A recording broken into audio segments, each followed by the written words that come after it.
Hey, friends, and welcome back to the podcast. And today is episode 3. And I'm really excited for you to meet my new friend, Amy Ketner. Um, Amy is a community organizer, writer, and she's also a parishioner here at St. Peter and Paul Jesuit Church. She lives in the city of Detroit and serves currently as the Director of Leadership and Development at Strangers No Longer. We're going to learn all about Strangers No Longer, the work that they are doing to make a difference for immigration and immigrants and refugees. In addition to all of this, she's also a member of the Contemplative Leaders in Action cohort and is originally from mid Michigan. She worked at St. Mary's in Ann Arbor, it's a Jesuit parish in Ann Arbor, Michigan, and served there for 2 years. And then also served as a Jesuit volunteer in Santiago, Chile. She's a reader, and she writes. Ooh, yay! I can't wait to read one. She likes cross stitching, time with friends and family, and walking amid Detroit's millions of daffodils, which I really need to ask her more about because I didn't know that we had such a large population of daffodils. I am also a fan of daffodils and tulips for Easter, especially since I have an allergy to Easter lilies. Anyway, you are going to love this episode. I'm excited for you to meet her. And again, we thank you for listening, and we encourage you to share this episode with your friends. And hey, enjoy the listen and please share. Thanks for coming to the podcast. Absolutely. Thanks for having me. Yeah, this is exciting for me to get to know more about you. Like we kind of already said, we met in passing a few times. I think I said hi, but that's about it. Um, so when you tell me a little bit about your background, like where did, you know, is this your line of work? How did you get started? Yeah. Yeah, absolutely. I am originally from Flushing, Michigan, so not far from here, but in a very different kind of world than Southeast Michigan, and was really, influenced by the connection between Flushing and Flint in the same way that, the suburbs of Detroit and Detroit are so different. So too is Flushing and Flint, and that as a teenager, like my church was in downtown Flint and was really impacted by the difference in a 15-minute drive from downtown Flushing to downtown Flint, and um, kind of wrestling with the world and why our world is so um, uneven and inequitable, and went to school at the University of Michigan and studied sociology to find out more. And I was lucky to be able to meet the Jesuits at the university because they were at the St. Mary Student Parish there. And it was the Jesuits who helped me to connect my faith with this kind of rising passion for justice and our society and kind of wrestling with these questions of the world. And after that, the Jesuits encouraged me to consider the Jesuit Volunteer Corps. And so I served with JVC for 2 years in Santiago, Chile, and was working at a parish and with a youth group there, and then at a K through 12 school in their campus ministry. And when I came back, I had no idea what I wanted to do, no clue, and was fortunate to get a phone call from the campus minister at St. Mary at the time, back in Ann Arbor, and she invited me to fill in part-time for a staff member who had left suddenly. And one thing led to another, and I was working at St. Mary for 6 years full time and loved the work. And I ended up working primarily with our Hispanic ministry. And so it was in the Hispanic ministry that, which in Ann Arbor, the Latino community that was going to St. Mary is very diverse, diverse in ages, diverse in countries of origin, amount of time in the US.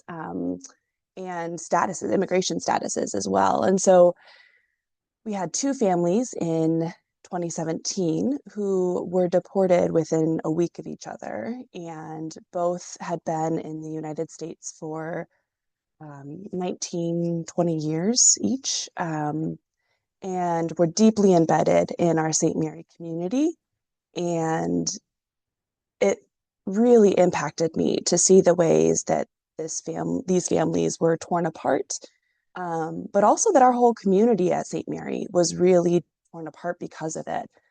Um, and so our parish came together and we had a focus group with our Faith Doing Justice team and our Hispanic Ministry lead team. And we said, okay, what are the needs of our parishioners and what can our parishioners provide? And that was the basis of our immigration team. And we started to learn that in Detroit, Catholics were doing something similar. Jesuit Parish in particular was one of the leaders on this effort in Detroit. So again, the Jesuits taking the lead, and we linked up with them and started kind of sharing notes, and decided that this was something that we wanted to be a part of. And so through my work at St. Mary for a couple of years, I was participating with this growing, very grassroots um, network of churches, and that came to be Strangers No Longer. And so in 2021, I made the switch from working at the parish to working full time with Strangers No Longer, and have been with the organization ever since. And I truly feel like it's exactly where I am called to be right now. And I feel very grateful for that. Well, I didn't realize how young Strangers No Longer. I didn't realize it was so Yeah. young. Yes. Just since 2017. Yeah, and it's Michigan based. It is. Yeah. Yeah. Now, and you work primarily just here in Southeast Michigan, right? Actually, yes and no. So our base started in Southeast Michigan, and certainly that's where our strongest base is.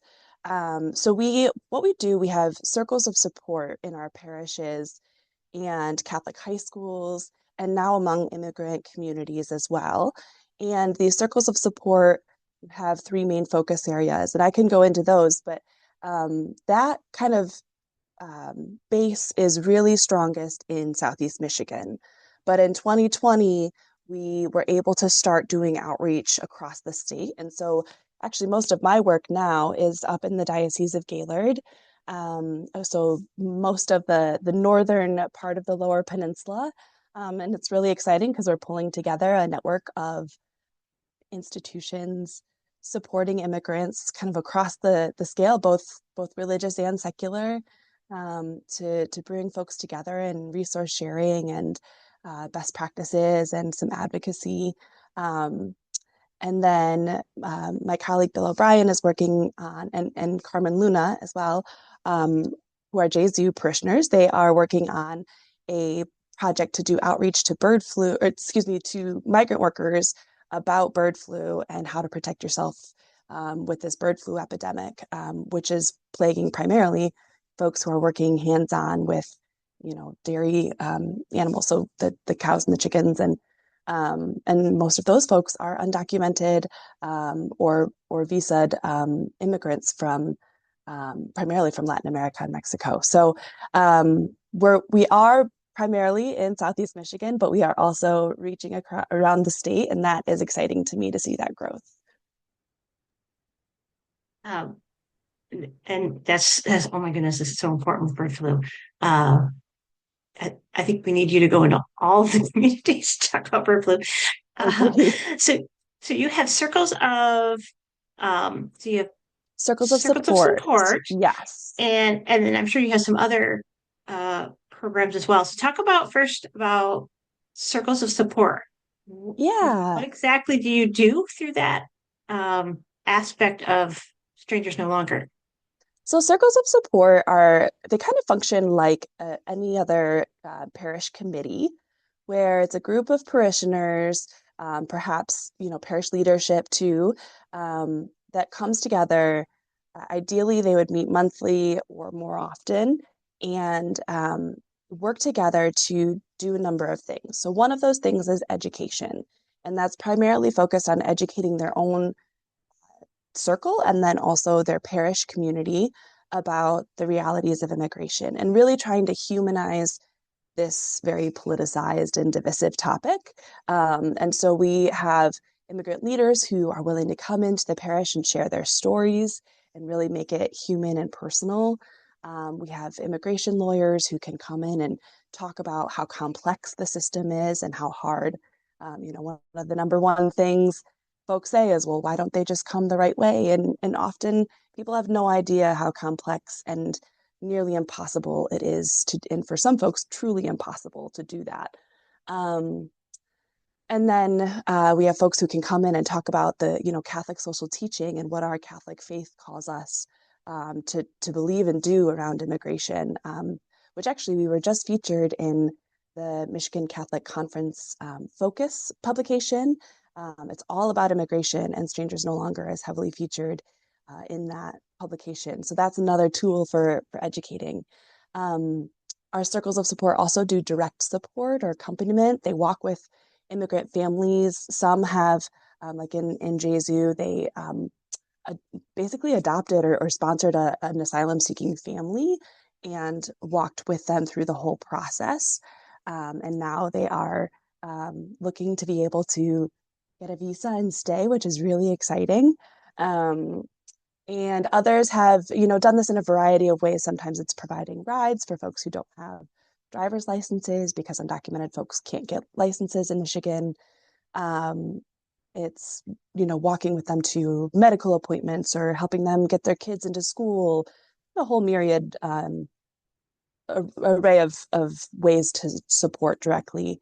And then advocacy. And this is perhaps where we are growing the most and most excited about, and that we're forming more of a voice of our Catholic community to say, this is what we are called to believe. This is what we, as Catholics, believe that how we should be welcoming our immigrant brothers and sisters. And so that looks like advocacy at the local level. So having, like right now, we're starting to engage our local sheriffs and asking them not to work with ICE. We have engaged with our state legislators and had, large scale assemblies, but also smaller scale meetings with our legislators. Um, so there's a lot that can be done, even though immigration is largely federal level. There are a lot of ways that on the smaller scale we're also trying to make a difference. So those are kind of the primary focus areas, and we really want to ensure that our circles of support also bring life to the parishes, especially post COVID. Our parishes have been struggling, and so we see it as a way where it can be another form of engaging parishioners who, maybe this is their way to get involved. And certainly for me, it has been an awesome way to put my faith into action. Yeah, definitely. Bring that idea of bringing life back into parishes. I think it's we came out of this, we came out of that season in 2020 where you feel like there's nothing you can do except sit there and watch the world go by, Yeah. and now you can okay, let me do something with all of this, energy and passion I have inside. And so what a great way to do that. So I was thinking a couple of things. uh how volunteers can participate, which you mentioned the circles of support, which are great. um One of the things I was wondering is, do you, just your organization or you personally, have any books that you would recommend for people who want to read if they're kind of new to this idea of immigration? If not, you can always send it to me later. But Yeah, that's a great question. There are a number of books out there that I would recommend. I wonder if I could curate a little list and send it to you to include in maybe podcast notes. yeah, that would be Um, great. okay, great. Because off the top of my head, I'm only thinking of one, but I know there are others out there that I would like to include. So the one that's coming to mind is called Solito, and it's a memoir written by an El Salvadoran um, who was an unaccompanied minor crossing into the U.S. Javier Zamora, I believe is his name. And so I am, it seems like it's one of the only memoirs about like written by an unaccompanied minor. So those are the kids who cross without parents. And so I think that's a particularly powerful look into um, what is happening and at the border really um, when we talk about the rhetoric of um, the evil, that people who are crossing are all gang members, they're all rapists, they're all, we've heard all of these stories, right, of the people who are coming across the border. And the reality is they are most often really vulnerable people, like teenagers walking alone, like young kids walking alone. And actually, one of the most recent um, moves at the federal level was to terminate contracts with the Michigan Immigrant Rights Center, which that contract was to provide legal counsel to 800 unaccompanied minors in Michigan. And so now those 800 children who are going through the court process to seek asylum here in Michigan, um, Merck has no, Michigan Immigrant Rights Center has no resources now to be able to continue to provide them legal counsel. So, anyways, it's just that was a side tangent, but um, I think reading stories, firsthand accounts, is one of the most important things we can do. Definitely, definitely. And yeah, you I appreciate you saying, the rhetoric, because I think there's a lot of people out there who, man, my Christian faith or my faith in general, not even necessarily Christian, but there's people who are probably listening to the podcast who are not necessarily Christian, but they're spiritual, and they're saying, man, my spirituality resonates with my faith resonates with this, but then I hear this rhetoric, right? And I mean, like I have a friend who came here seeking asylum for religious persecution.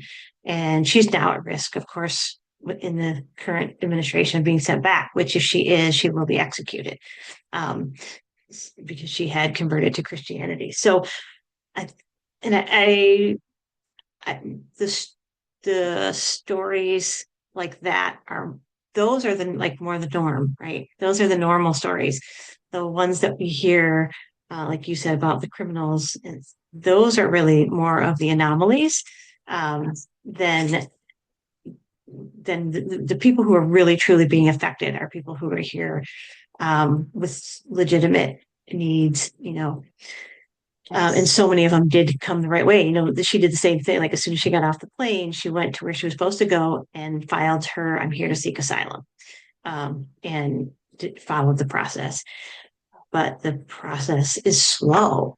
It's I think very, people don't very realize that. slow. Yes. The woman who was deported from St. Mary back in 2017, she had been on a wait list for a visa for 19 years. So there she is trying to be there, you know, in the legal way, but the system is such that her wait time would have been approximate like an average 22 years. So people don't realize, that's a lifetime for some folks. Right. I mean, right. Yeah. It's incredible. But I had a friend who came over here on a student visa and ended up meeting and marrying an American woman. And it still took him 9 years to get citizenship. That's with a student visa and being married to an American woman. Yeah. So the process is just when people talk about when people who are advocating for um, immigrants and refugees, when we talk about social reform, we talk about immigration reform. That's what we're talking about. The system is so slow. So It clunky. definitely uh, needs some different people. Yeah. So since we're kind of in that category, moving that direction, how are you navigating this current administration. It's definitely tricky, polarizing. How do you navigate that? Yeah, that's a great question. And something that I think I'm figuring out daily. Um,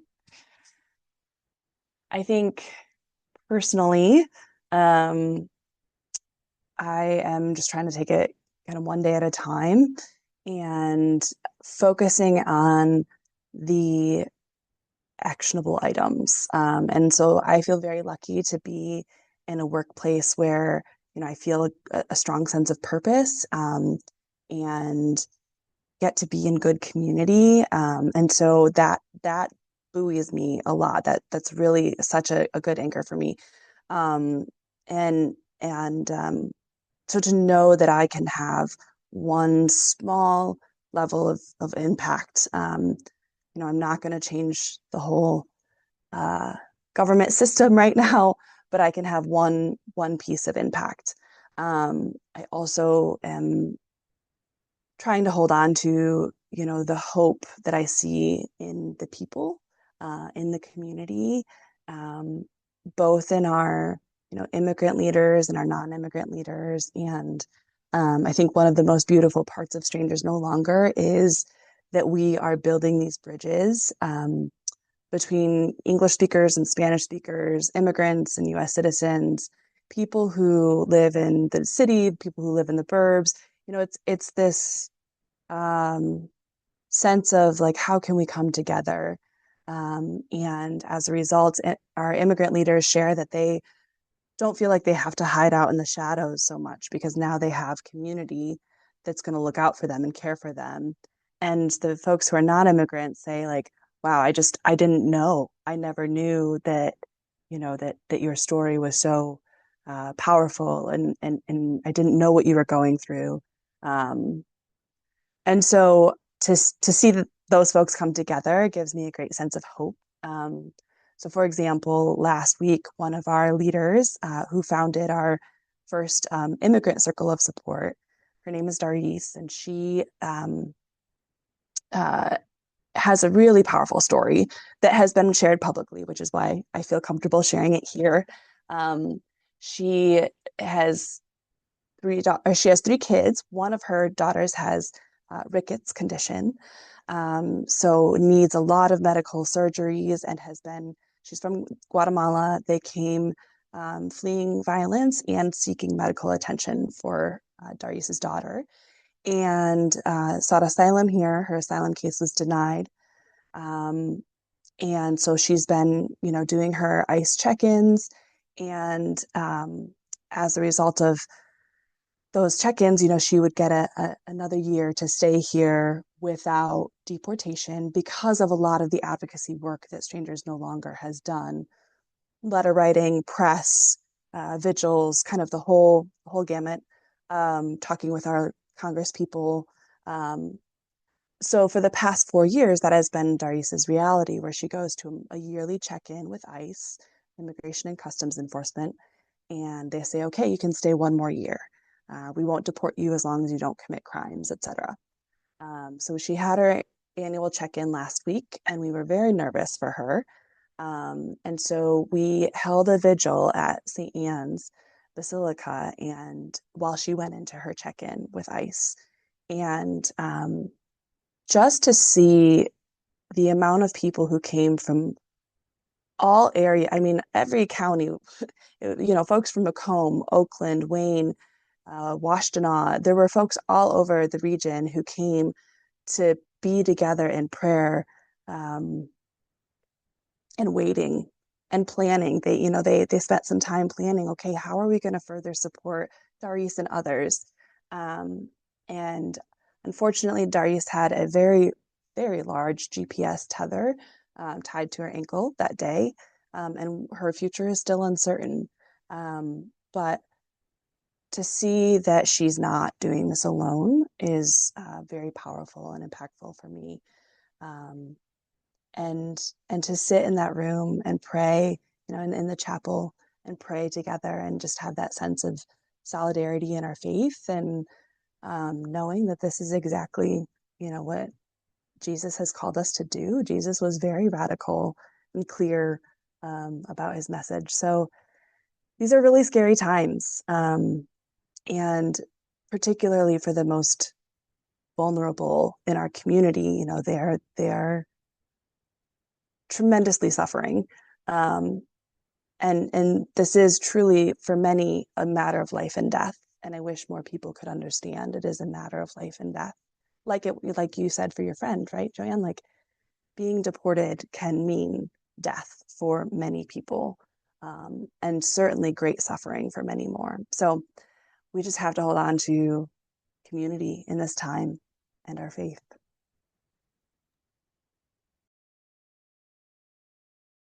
I'm glad she wasn't deported, but oh my word, I didn't even know the GPS ankle monitor thing is or tether, whatever it is. I didn't even Yeah, know that was a thing. it is. And it's wild because this thing is massive. And I truly don't even know how she's supposed to put pants on. Like it's massive. And she had had it on before and had spoken, like when she first arrived, and she had spoken about how that experience of having a tether on her ankle, and having to explain to her kids why she had a tether, um, that she's not a criminal, but that she, for whatever reason, this was put on her. Um, it she's explained it as like the most, embarrassing experience for her, right? And to have to show up to work with it on, and all these, different spaces where people are going to be asking why, and it's big and it's clunky and it's uncomfortable and it digs at your ankle, and it's all run by a private company. The whole monitoring system is run by a private prison company. So there's dollars to be made there, which I think is an important part of the immigration system to uplift as well. Yeah, we make a lot of money in this country, inflicting suffering on other people. Yes, So, yes, way too much. um, so I'm thinking about uh, how can well, I guess how can the community best support strangers no longer, but also um, like what are some small practical ways that people can support no longer, but also just immigrants during this challenging time? Like, um, yeah, I guess in general, but also specifically with strangers no longer. Yeah, great question. I have a lot of thoughts on this. So, first of all, it would be great to see a circle of support at Saints Peter and Paul be formed. I know we had one a while back, and our beloved Marie Schimmelfenning was the chair of that, and we miss her dearly. And so, since her passing, we have not been able to kind of form that circle. And so that would be one way to get started, is to create a circle of support. So again, it's that parish committee meeting about monthly and working on those pieces of education, advocacy, and direct support. And I would love to, participate and be supportive in that process. And there's lots of examples. Jesuit Parish has a really beautiful, and powerful and active circle of support as well. And so I know that Jesuit would be happy to help us out if we'd like to get one started at Saints Peter and Paul. Um, and a specific thing, we have our banquet coming up, our annual banquet, and that will be on Sunday, April 27th, the Sunday after Easter, and it's 12:30 to 4 p.m. Our keynote speaker is going to be the director of the state of Michigan's Office of Global Michigan, Fabio Hernandez. So that's the state's office that is responsible for refugee resettlement, which has essentially been paused now in under this federal administration. And then she also oversees all of the efforts of the state to make our state more welcoming and inclusive for immigrants. So I'm excited to hear her. The banquet is at the Ukrainian Cultural Center in Warren, and we'll have a delicious meal and good community. Tickets are only $30, so they're very affordable. So that would be another way, and folks can reach out to me or look at our website, strangersnolonger.org, for more information on that.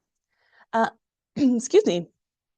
I think the other piece, just thinking about the small, actionable items that folks can do in their day to day, the first thing that comes to mind is to support local immigrant owned businesses. I know, especially in times where ICE presence is increased tremendously and folks' fear is increased tremendously, um, there has been less um, commercial trade going on because people are afraid to go out. They're afraid to go to places like an immigrant owned business where ICE might have a stronger presence because they know that, say, a lot of um, Latino folks are going to be there, a lot of Indian folks are going to be there, whatever it might be. So do what you can to support those locally immigrant owned businesses. If you hear somebody say something hateful or spread some of those rumors and rhetoric about immigration, say something, speak out and share a different perspective.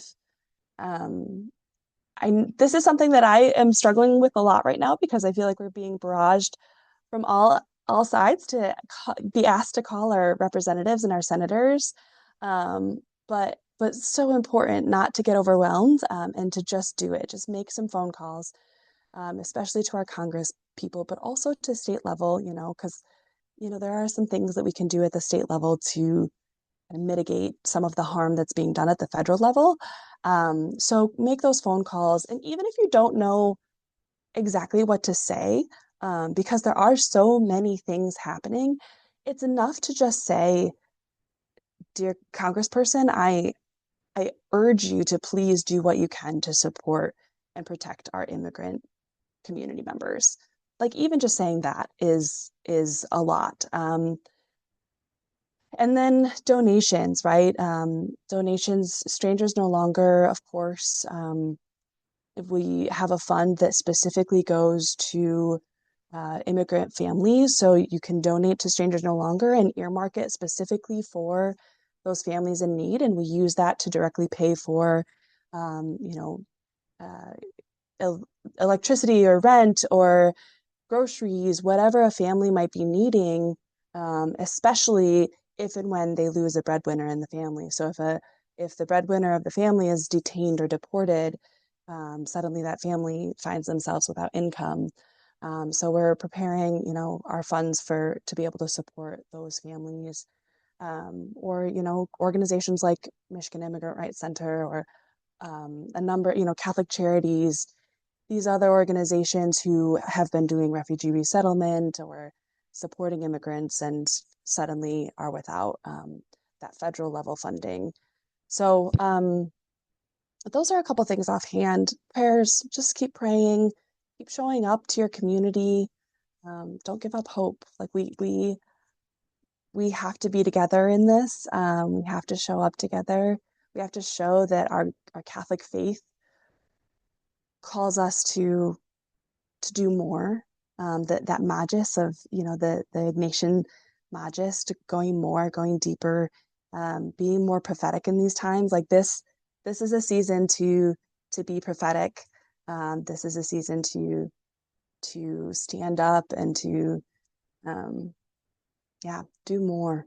So and of course, all in line with taking care of yourself and each other, that's important too, certainly. But we're in this together, and I think that's something that's really important to remember.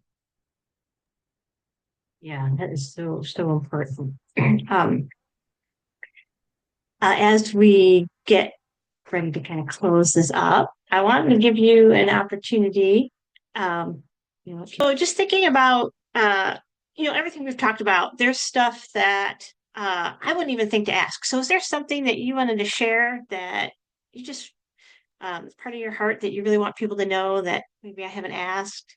Mm, goodness, there are so many things that I wish people knew. Um, I think I think that the hmm, one of the pieces that for me, when I look back at the course of my um, adult life and thinking about how lucky I have been, I'm overwhelmed by the blessing that immigrants have been in my life, and those individuals who most of whom I've encountered through church, right, through our Catholic community, but also through our local communities, through school systems and um, other community spaces. When I look at the impact that they have had, the positive impact they've had on my life, um, the worlds they have opened up for me, the experiences I've had that I never would have had the opportunity to experience if it weren't for them. Um, the perspectives they've offered. It's just, my life is so enriched because I've had the chance to be in connection and in community with these individuals. And they are individuals who, many of whom, not all, but many of whom have gone through tremendous trauma and suffering back home and on their journey here, and then to get, to settle here and form a life here. And then the trauma of just having to live in the shadows if they have not had a visa accessible to them. Um, they are they're people just like us, right? They're really diverse, um, beautiful people like us, and I wish that more people could really humanize the experience, rather than seeing this kind of other, right? It's I think about like Greg Boyle and Father Greg Boyle and his that's a book I would really recommend if folks haven't read Tattoos on the Heart or any of his books, but really kind of um, seeing us as belonging together, seeing us as one family and not as an us and them. Um, and so I wish that folks considered that more of like what a gift immigrants are, not to mention, the boost in the economy and, the billions of dollars in taxes that they, add to taxes and never receive in services. There are so many, economic um, and logistical arguments to support immigrants. But for me, it's been very personal. It's been very, connected to my faith. And so I wish that more folks knew that. So, and in addition to, how challenge, like what we spoke about earlier of how challenging it really is to be able to come the quote unquote legal way, and our system needs great reform. Um, but that's not going to happen well if we are seeing immigrants as criminals or as dangerous or scary or other. They're humans just like us. Definitely. Wow. Just a lot of deep, deep stuff to think about. I hope people will listen to this episode a couple of times, because there's a lot for people to really take in and sit with, Yeah, um, yeah, and prayerfully consider how they'll respond, if they haven't already. And I know that we get overwhelmed because unfortunately right now there are so many ways that we could advocate for people, whether it's yes, immigration yes, or whether it's a racism issue or a gender issue. Um, but I feel like we can all start somewhere, and definitely an awareness of it, as more people even just have a change of heart and a change of attitude, that will um, make waves. It'll have that ripple effect into the rest of society. yes. I hope so too. And I think, I've heard a couple of folks say this, so like pick something, right? We can't all be involved in all of the things, but pick something that you are perhaps most passionate about, perhaps you're most curious about, you want to learn more about, and dive in, just get involved, find a group where you can make a difference, do some reading, some learning, be curious, but pick something and take some action.